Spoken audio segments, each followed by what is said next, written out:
Assalamualaikum warahmatullahi wabarakatuh. Salam. Kembali lagi bersama saya Fadul Halik, masih di NMC Borneo. Edisi kali ini kita masuk ke acara logika. Logika itu dialog inspirasi dan karya. Ada kaitannya juga dengan partai berkarya mungkin. Jadi karena yang kita ketahui ini sekarang kita berada di tengah-tengah masa pandemi, tapi dengan satu catatan bahwa kita tetap harus melaksanakan pesta demokrasi di Kabupaten Pasir. Penting rasanya kita menggali tentang bagaimana kesiapan. Kalau kali ini saya bersama Sekjen Partai Golongan Karya DPD 2 Kabupaten Pasir, Bapak Haji Fadli Imawan SPMP, dan saya berterima kasih karena diterima untuk bisa bertemu langsung dengan beliau. Terima kasih atas waktunya, Pak Haji. Saya mau coba menggali ini agak sederhana aja. Yang pertama, bagaimana sebenarnya kesiapan saya ke persoalan kesiapan Partai Golkar menghadapi Pilkada Pasir 2020 yang sudah diputuskan kemarin tetap dilaksanakan tanggal 19 Desember dan tahapannya mulai bulan depan tanggal 5. Seperti apa? Ya, terima kasih. Selamat sore. Assalamualaikum warahmatullahi wabarakatuh. Alhamdulillah kita masih diberikan kesehatan, masih diberikan kesempatan untuk dapat terus berkarya. Sebagaimana yang kita ketahui bersama memang bahwa beberapa hari yang lalu itu KPU bersama pemerintah sudah memutuskan untuk tetap menggelar acara pilkada di tengah pandemi yang terjadi di Indonesia pada saat ini. Memang itu adalah satu keputusan yang berat kalau menurut saya, karena bagaimanapun juga segala hal yang berkaitan dengan protokol kesehatan ini wajib dan harus diterapkan, dan semua pihak yang terlibat di kepanitiaan maupun kita sebagai masyarakat pemilih ini tentu harus mengikuti standar itu dengan sebaik-baiknya. Nah, bagaimanapun juga potensi penularan pasti masih tetap akan terjadi. Tapi baiklah, mungkin pemerintah pusat bersama gugus tugas yang dibentuk oleh Pak Presiden, saya pikir sudah mengkaji hal itu dengan lebih mendetail ya cermat lah, mungkin seperti itu. Pada prinsipnya kita sebagai warga negara yang baik, kita sebagai partai politik peserta pemilu tentu akan ikut, tentu akan siap, suka atau tidak suka harus kita laksanakan, harus kita ikuti. Karena bagaimanapun juga kontestasi pilkada ini adalah satu regulasi, satu ketetapan bagaimana kita memilih pemimpin yang demokratis, dan itu adalah amanah dari undang-undang. Nah, baik bicara mengenai kesiapan Partai Golongan Karya sendiri, sebagaimana yang diketahui juga bahwa Partai Golkar beberapa periode waktu yang lalu, jauh sebelum pandemi terjadi di wilayah kita, ini kami dari Partai Golongan Karya sudah melakukan pendaftaran terhadap putra-putri terbaik dari Kabupaten Pasir yang ingin ikut kontestasi Pilkada Kabupaten Pasir tahun 2019. Ada 13 kalau saya nggak salah yang mendaftar kemarin. Betul, ada 13, 10 orang dari calon bupati dan 3 orang yang mendaftar sebagai calon wakil bupati. Proses itu sebenarnya sudah jalan. Waktu itu kita sudah mengirimkan rekomendasi hasil dari penjaringan itu kepada DPD Golkar Provinsi Kalimantan Timur, dan itu juga sudah diteruskan ke DPP Partai Golkar pada saat itu. Nah, tetapi kemudian beberapa lama terjadi pandemi dan KPU akhirnya memutuskan bahwa pilkada yang semula digelar pada bulan September berubah menjadi bulan Desember. Dan kita kembali bahwa kemarin beberapa hari yang lalu sudah diputuskan akan digelar tetap pada tanggal 9 Desember 2020 ini.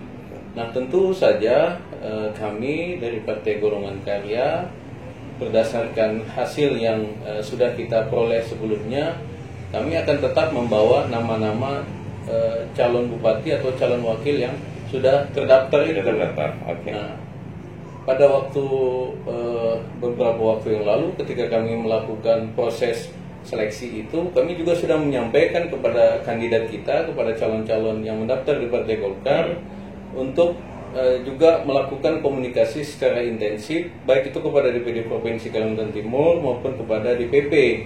Karena bagaimanapun juga keputusan rekomendasi siapa yang diusung oleh Partai Golongan Karya Kabupaten Pasir itu muaranya adalah pada DPP. Keputusan mutlak oleh DPP. Oleh karenanya bagi kami siapapun yang diusung oleh siapapun yang diperintahkan oleh DPP, siapapun yang mendapatkan rekomendasi dari DPP, pada prinsipnya insya Allah kami kader-kader Partai Golongan Karya di Kabupaten Pasir akan berusaha, akan berjuang, akan berupaya semaksimal mungkin untuk memenangkan kandidat tersebut. Ya.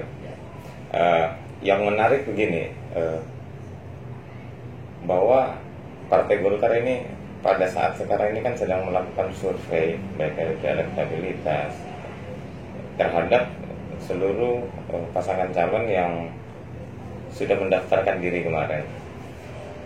Kalau kita lihat di Kabupaten Pasir ini mungkin ada 3 kandidat ini yang sudah memasang logo, ini luar biasa ini kan, sudah menggunakan logo Golkar untuk survei. Artinya mereka menggunakan logo Golkar bukan berarti sudah mendapatkan rekomendasi. Betul. Tapi semuanya punya kesempatan yang sama. Tapi apakah ketika yang terjadi seperti yang tadi disampaikan oleh Pak Sekjen, bahwa mereka yang tidak mendaftar kemudian bisa masuk ke dalam atau bisa diberikan rekomendasi, karena ini kan lagi-lagi ini kewenangan DPP ini. Betul. Ya, jadi sekali lagi memang Partai Golongan Karya itu merekomendasikan seseorang untuk maju di Pilkada Kabupaten Pasir tentu memiliki mekanisme tersendiri. Salah satunya adalah melalui survei.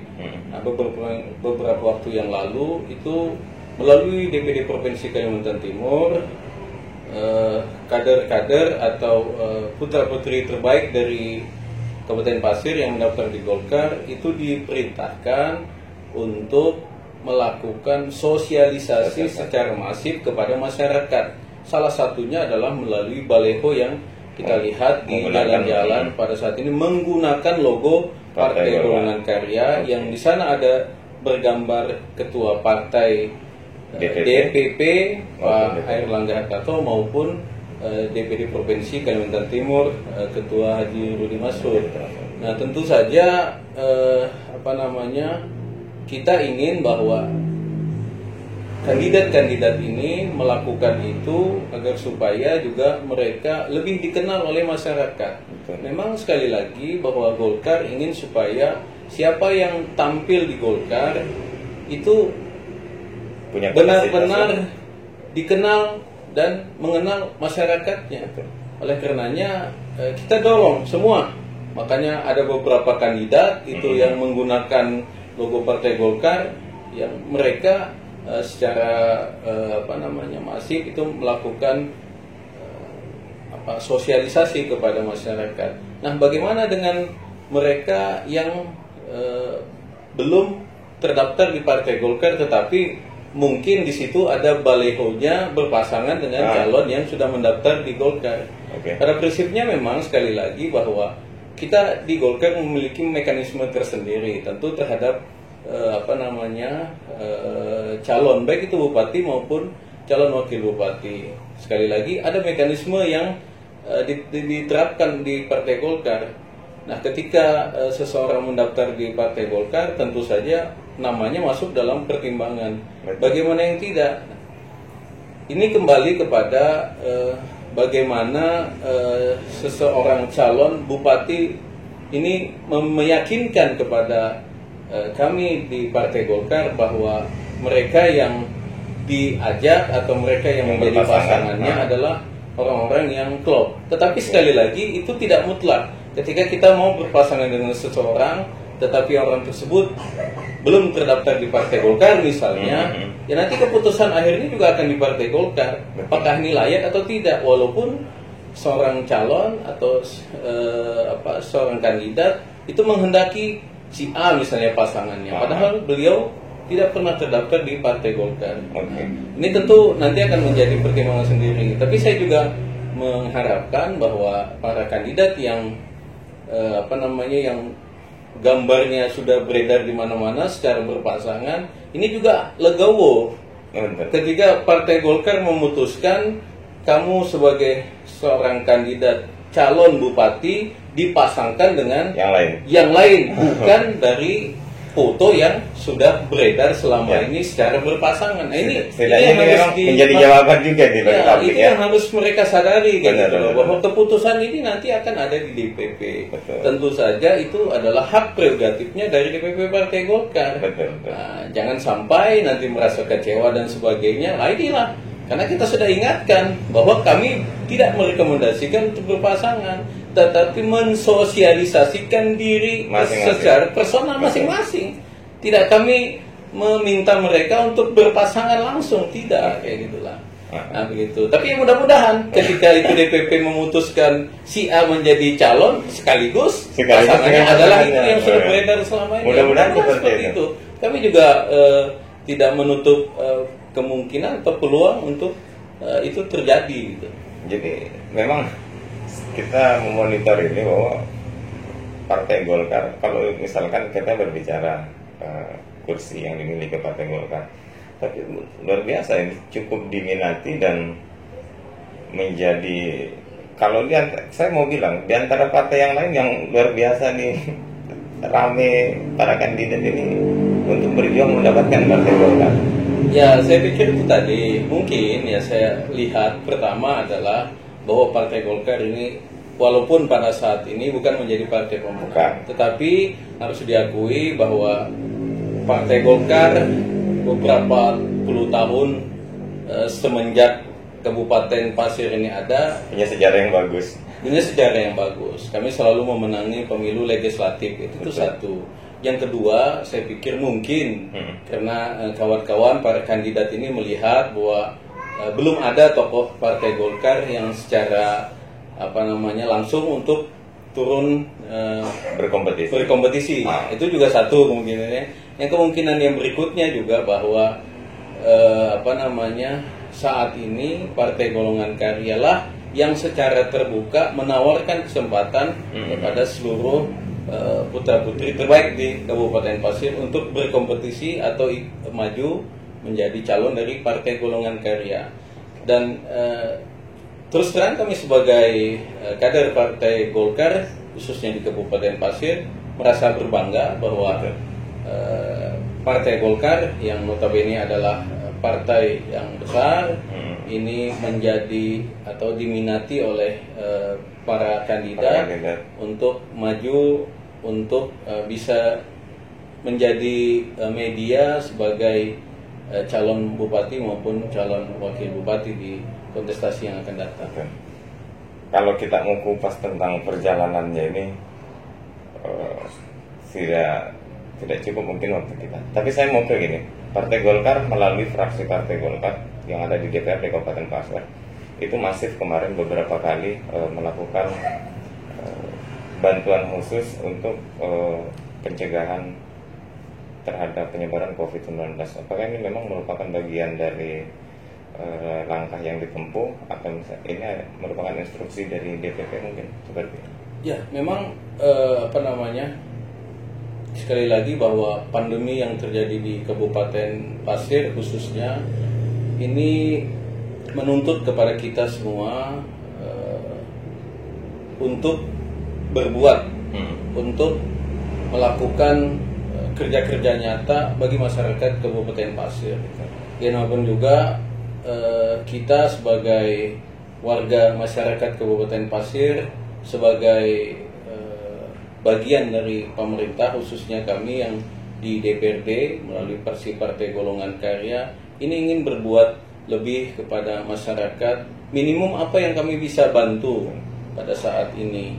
Dan memang bagaimana kita lihat kondisinya bahwa di Kabupaten Pasir tenaga medis kita ini perlu disupport dengan APD, dengan masker, dengan peralatan-peralatan penunjang kesehatan lainnya untuk membantu mereka meminimalisir, mencegah mereka tertular dari mereka COVID-19. berjuang Mereka berjuang di garda depan.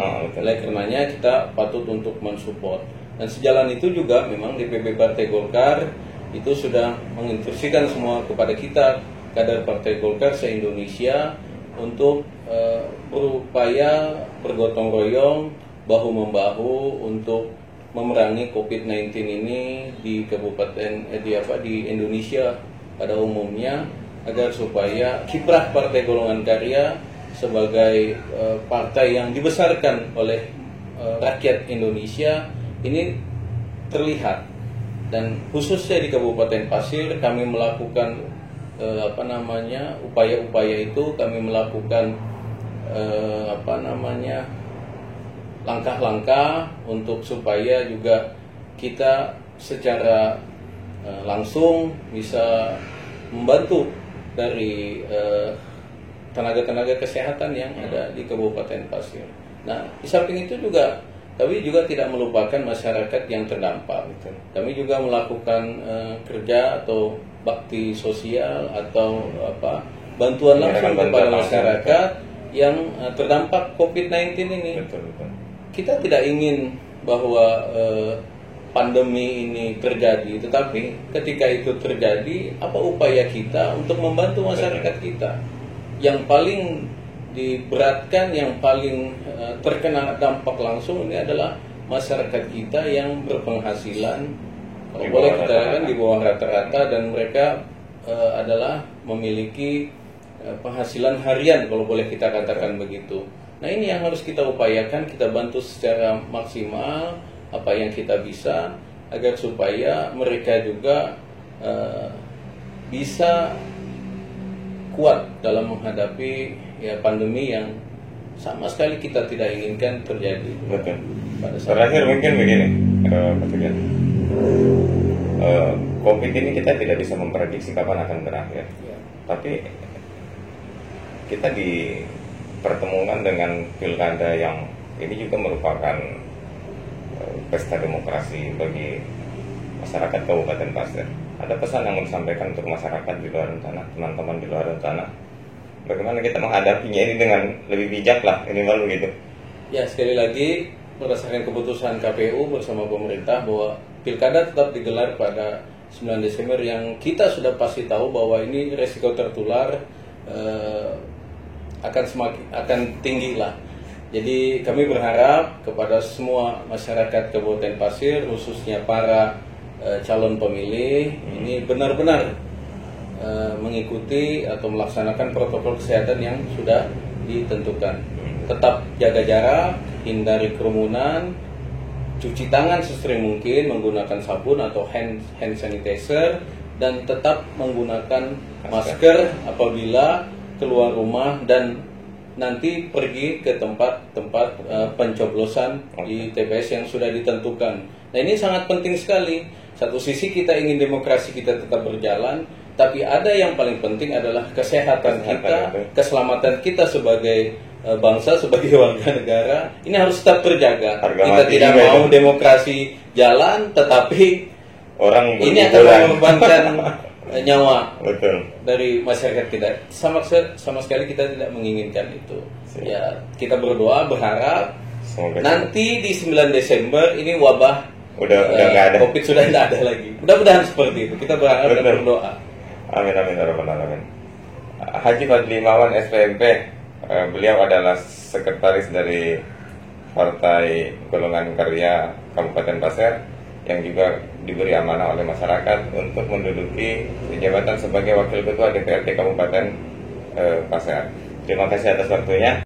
Terima kasih teman-teman, demikian ini dialog inspirasi dan karya logika punya NMC Borneo. Mudah-mudahan ini bisa menjadi sesuatu yang mencerahkan bagi masyarakat, kemudian bisa mengedukasi bagi kita semuanya. Sekali lagi terima kasih telah menonton video ini. Apabila menurut teman-teman video ini bisa menjadi edukasi buat semuanya, silahkan bagikan link ini dan menjadi kebaikan untuk kita semua. Terima kasih. Assalamualaikum warahmatullahi wabarakatuh.